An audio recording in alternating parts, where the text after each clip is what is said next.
Now what we want to do, let's do our drive review and see the difference in the same day, the same temperature, the same conditions. As equal of can be as what we can do, same drive modes of what we could expect for fuel economy from a high output versus a standard output. So let's do this. We're gonna make sure this thing is in auto. It doesn't have a fuel economy mode. I'm gonna check and make sure everything's set up in two-wheel drive. You can see we're in two-wheel drive, aerodynamic ride height achieved. Some things I notice is, you can change over the speedometer to a lot of different settings. At first, you're gonna think maybe this is overly complicated if you're not familiar with some of these advanced gauge clusters, but it's actually pretty easy to use. I liked it right off the bat too. Another thing I noticed is this steering wheel feels really nice. Nice material, right size. I like the bottom of the steering wheel, feels nice. I wanna thank Dick Scott Motor Mall in Fowlerville, Michigan. Nelson and Judd, as I've mentioned in prior videos, these guys are a great small town dealership that appreciates and likes to earn their business with customers. And this truck is currently available. Both the ones today I'll be reviewing are currently available. So if you are interested, they are available. I'll put the information for Nelson and Judd below on this truck if you are wanting to inquire about this. And they're running some pretty good deals on these as well. It makes me think about getting maybe this limited versus an RHO. I'm just not sure how much longer I gotta wait. All right, getting on the highway, looking at the RPMs, getting up to speed pretty decent, about 2,500 RPMs.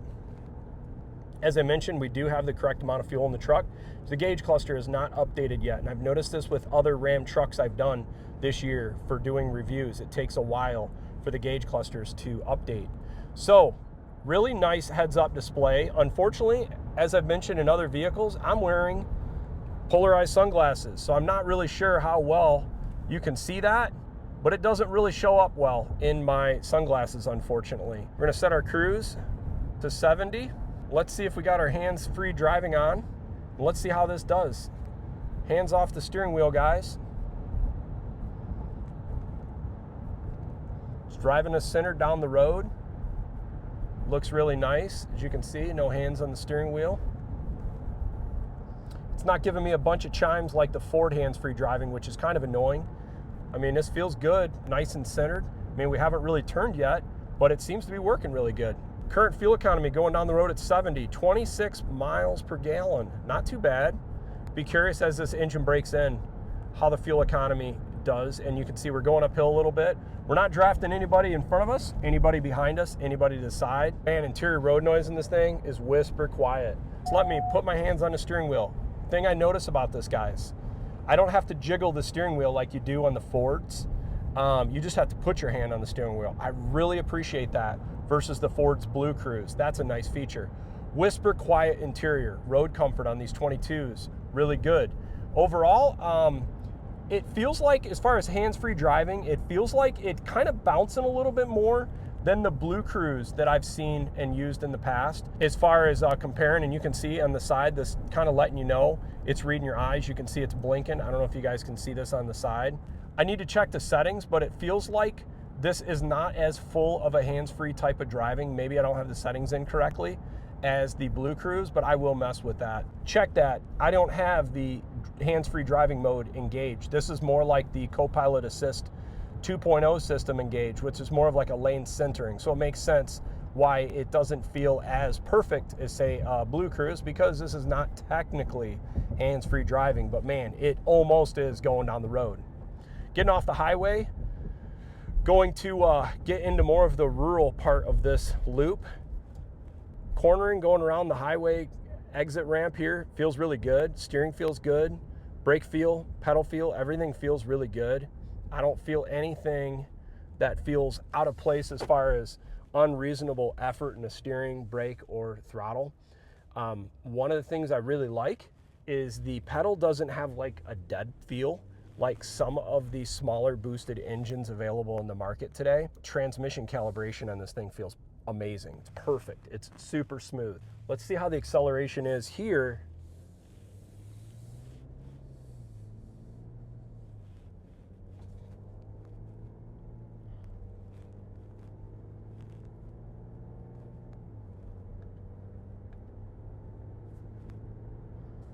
No problem. So it's definitely for guys that have came from Hemis. This is a different sound in the interior. It sounds like a 6-cylinder, not a V8, but it's not bad. It's just different. Performance-wise, man, this thing is awesome. This thing is so much faster power-wise than the Hemi. It doesn't even feel close to me. It feels 50% stronger, and I know that's a bit of an exaggeration, but it's so noticeable in the power. And the Hemi was a good engine, I think. It had some issues with valve train here and there, but generally speaking, I think it was a pretty good engine.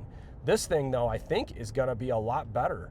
It's just gonna be if people like the 6-cylinder versus the V8, and you've seen that change for a lot of Ford customers. They prefer the EcoBoost over the V8 now. Let's go over some of the gauges and just see where some of the temps are at. Some of the people make comment about the oil pressure, and we can see right here, we're at 20 PSI. And if you just notice right here, guys, the engine just turned off. Let me turn it on. Let's see if we feel how smooth this is. There we go. You notice the oil pressure kicked back up. Very smooth engagement of the auto start stop. Oil PSI, if you notice, right around 20 PSI, even accelerating. I bet if you get into the boost a little bit more, you'd notice it. Yep, and it climbs as expected. Tire pressure, 35 in the rear, 40 in the front. We had our small little incline back there. We did downshift one, but it was only a few hundred RPMs difference. I would fully expect we'll have a little downshift on the standard output as well. Some people like the camera rear view display. I could go either way. I think it feels weird to me. I don't know how to explain it. It's just a weird feeling, but man, it works really great. And I mean, you can see awesome. I do like that. It just takes some getting used to. Wow, these cooled seats, they work really good. It was noticeable. I wanted to see if I could heat up a little bit, and sure enough, they work great. You can immediately feel it coming through the butt. And I'm curious to see if it goes through the back as well. Look how premium that feel is. See where we're at with 55 mile per hour speed here. Man, we're getting almost 30 miles per gallon, 25 to 29 miles per gallon at these speeds. That's pretty good. All right, pulling back in. Let's see what we get for fuel economy. So what is the verdict? Wow, guys, not too bad. Only 13 miles, but 20.5 miles per gallon. We're gonna let out the other truck warm up now. Okay, we're gonna reset our fuel economy, and we're gonna go do this loop now. Reset our fuel economy here, and let's do this. One thing about this review today that's kind of nice is that you're not only comparing high output versus standard output, you're also comparing traditional suspension versus air suspension, same size rims and tires. We're also comparing a high Laramie versus a limited, and what do you get with these features? I'm really curious to see if I notice a difference in the ride comfort with the air suspension versus the traditional suspension. I like the idea of an air suspension. I just feel like a lot of people I know that have had the air suspension has had some issues with them, but it is a really cool technology, and when it works well, it's amazing for ride quality, and in a lot of cases, it's even better for towing. The steering wheel feels a little bit different. It's like a little bit different material in my hands here. Acceleration feels pretty similar to the high output. Road noise feels pretty similar also. We're going to see how the lane centering or lane management system works on this truck versus the other one. Let's take our hand off the wheel and see how it does. It doesn't feel as dialed in as the other system. This is more of, I think, just not gonna center you. Yeah, it's just kind of bouncing you off the rails here. All right, here's fuel economy on a straight.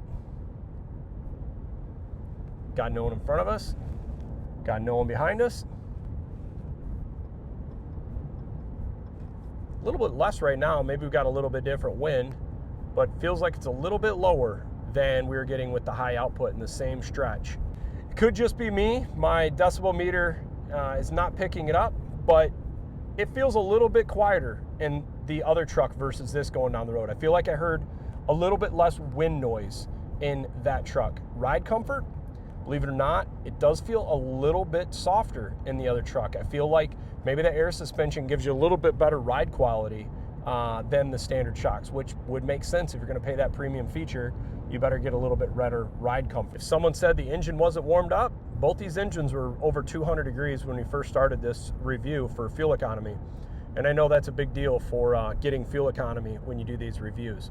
We're going to get off the highway loop now, and let's see how this truck compares going around the corner, both having 22-inch wheels. Curious if we'll notice any different cornering handling. I'll be curious to see if the handling is any different on either of these trucks. I don't suspect that, but I'll see if I notice it anyhow. Both the brake feel, pedal feel, steering feel feels great. I've seen no differences there. The steering wheel on the Limited feels a little bit nicer leather material, but otherwise feels pretty much identical. Acceleration. It's got good low end power. No problem getting up to speed. Really smooth shifting, I like that. Going to go up this ever so slight grade here we did with the other truck. It had to drop down into 7th gear.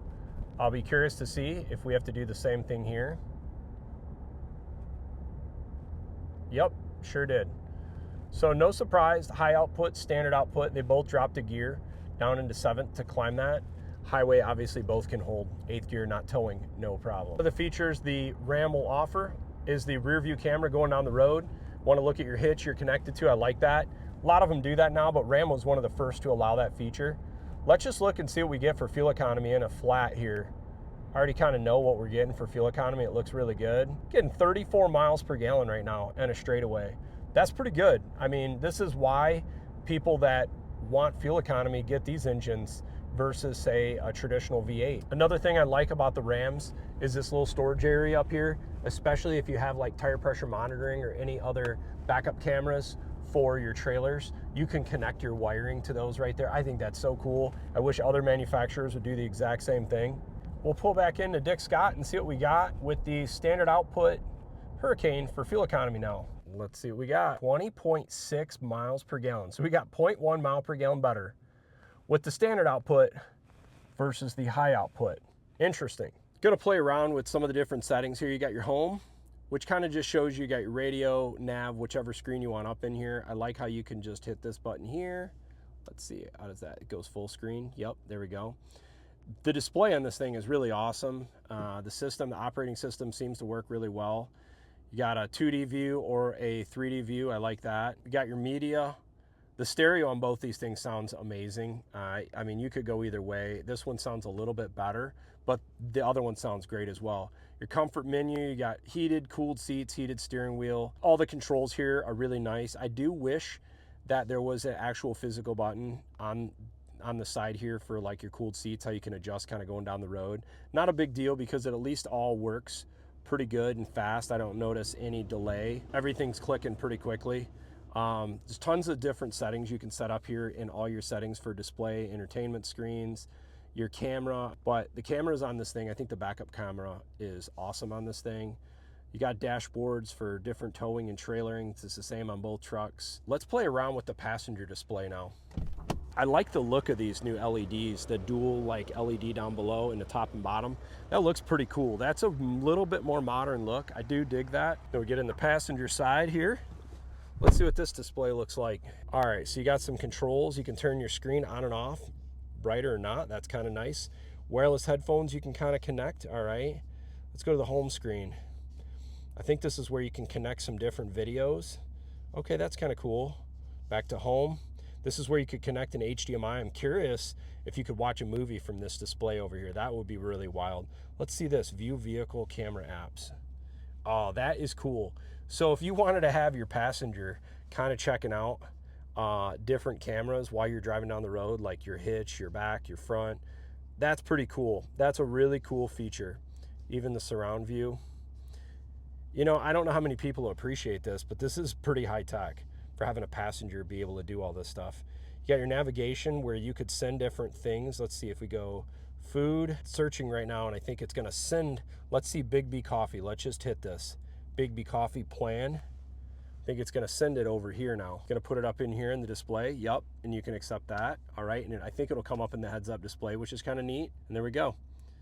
It's sending that. So that's kind of neat. Let's see if you want to change the guidance view. So this is just kind of, I guess, a nice feature if you're making a long road trip with a family and the driver's got their hands on the wheel and they don't really want to be bothered. But you can kind of play with some of this stuff. This is one of these things where I could kind of give or take. Do I need this for a passenger or not? Probably not, but it is a pretty neat thing to have. Some other things I kind of noticed with driving the Limited versus the Laramie, besides a little bit better ride quality, I did notice a perceived difference in sound interior, the cabin. Plus, the exhaust sounded different. I could tell a difference in the exhaust sound inside the vehicle. Not sure if it's pumped into the speakers, but it does sound a little different. Interior fit and finish on both these trucks is really nice, but as expected, the Limited just kind of takes it to another level. It is a really nice feeling interior. It's interesting, it's almost like a bit of some sort of synthetic material across the top here, but the stitching and everything that kind of goes down and through the sides is really nice. I'm kind of surprised on a Limited they don't use Alcantara on the top. Maybe they save that for this tungsten trim level. But overall, this is a really nice truck. So after driving both of these trucks, what are my opinion? Number one, I'm a big fan of the Hurricane. I think this motor is great. It's got decent fuel economy on both these trucks, 20.5 miles per gallon. It's not too bad for this loop compared to other trucks we've done in the past from here. You know, the value, I think, is definitely with the standard output motor, but there are a lot of really cool nuances with the high output. You get a true dual exhaust. You don't get that with the standard output motor. Plus, I like the idea of having a little bit more beefed up engine. Would the high output down the road be more durable because it's got a little bit more beefed up internals, even if you weren't planning to push this motor as much or tune it or do any aftermarket mods, would this motor still be more durable considering it's got a little bit stronger beefed up forged internals? It'll be curious to see down the road. They both have the same transmission, same transfer cases. So you got to ask yourself, is the Limited worth $16,000 more versus this specific Laramie Level 2? Of that cost, you've got a sunroof in that one. You've got massaging seats in that one. You've got air suspension. You've got 120 more horsepower. You've got the full off-road package with the tow hooks on the top. You've got the tonneau package, the ram boxes, a much nicer interior. I think if we added some of the features to this truck, like the sunroof, the air suspension, I got to check and see if you can still get an air suspension in this generation truck with Ram. It's a lot more money, but you are getting a lot more technology with that. Even just little things like the LED headlights, projector LEDs, reflector LEDs, halogen taillights, LED rear taillights, nicer rims. You get the true hands-free driving. There's a lot of options when you consider, but this is a really, really nice truck. I don't think you can go wrong with this as well. I don't know. For me, I'd be happy with either of these trucks personally. But I bet if we tried to load these trucks up apples to apples, I think the $16,000 premium on this would really be about $10,000. So you got to ask yourself, is it worth it to you? So for me, I still, like I've said in the past, I think the Laramie is the high value truck of the two. As expected, that's a pretty competitive market. But man, the Limited is pretty sweet. If you want the high output Hurricane, at the time of this video, you weren't able to get the high output Hurricane in a Laramie. Having that is really nice. The nicer headlights are awesome. I'd be curious to see how they are at nighttime. And then there's some other features that are really nice as well. The seats in this are really comfortable. I think the ride was a little bit better. I think the road noise was even a little bit better. Hey, I hope you guys find this video helpful. I'll put a link to both of these trucks down below. If you guys want to see any other type of content on the Rams, let me know. Looking forward to showing you guys the RHO content coming soon. Good news, mine is scheduled to be built. Hey, thanks for watching. Feel free to like and subscribe.